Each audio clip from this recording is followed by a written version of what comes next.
ಬೆಳಗಾವಿಯಲ್ಲಿ 4,500 ಕೋಟಿ ರೂಪಾಯಿ ವಂಚನೆ ಆರೋಪ ಪ್ರಕರಣದ ಪ್ರಮುಖ ಆರೋಪಿ ಶಿವಾನಂದ ನೀಲನ್ ಅವರನ್ನ ಬೆಂಗಳೂರಿಗೆ ಶಿಫ್ಟ್ ಮಾಡಲಾಯಿತು.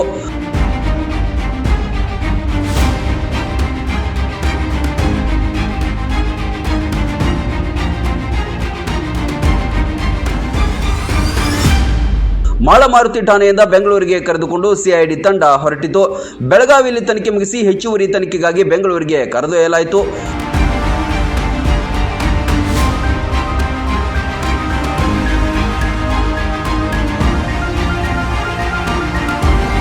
ನ್ಯಾಯಾಧೀಶರು 10 ದಿನ ಕಸ್ಟಡಿಗೆ ಆದೇಶ ನೀಡಿದ್ರು. ಈ ಹಿನ್ನೆಲೆ ಜಪ್ತಿ ಮಾಡಿಕೊಂಡಿದ್ದ ದಾಖಲೆಗಳು, computer, laptop, pen drive, mobile ಸಮೇತ ಶಿಫ್ಟ್ ಮಾಡಲಾಗಿದೆ.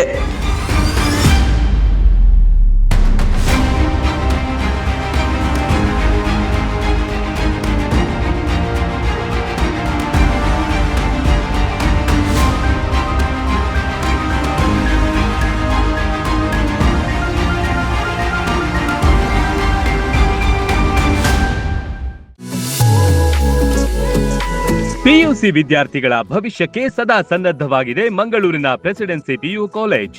ಸುದೀರ್ಘ 50 ವರ್ಷಗಳಿಂದ ನುರಿತ ಬೋಧಕ ವೃಂದದಿಂದ ಶಿಕ್ಷಣ ಕ್ಷೇತ್ರದಲ್ಲಿ ಕ್ರಾಂತಿ ಮಾಡಿದೆ. ಐಐಟಿಎನ್, ಎನ್ಐಟಿಯ ಬೋಧಕರು, ಜೆಡಬ್ಲ್ಇ, ಪರಿಣಿತ ಶಿಕ್ಷಕರು ಮತ್ತು ಡಾಕ್ಟರ್ಸ್, ನೀಟ್, ಕೆಸಿಇಟಿ ಪರೀಕ್ಷೆಗಳಿಗೆ ವಿಶೇಷ ತರಬೇತಿ ನೀಡುತ್ತಾರೆ.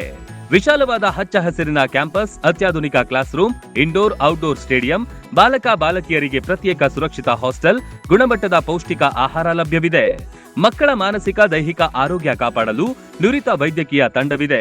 ಪ್ರತಿ ವರ್ಷ ಜೆಡಬ್ಲ್ಇ, ನೀಟ್ನಲ್ಲಿ ಅಖಿಲ ಭಾರತ ಮಟ್ಟದಲ್ಲಿ ಅತ್ಯುತ್ತಮ ರ್ಯಾಂಕ್ ಪಡೆದ ಹೆಗ್ಗಳಿಕೆಯನ್ನು ಹೊಂದಿದೆ.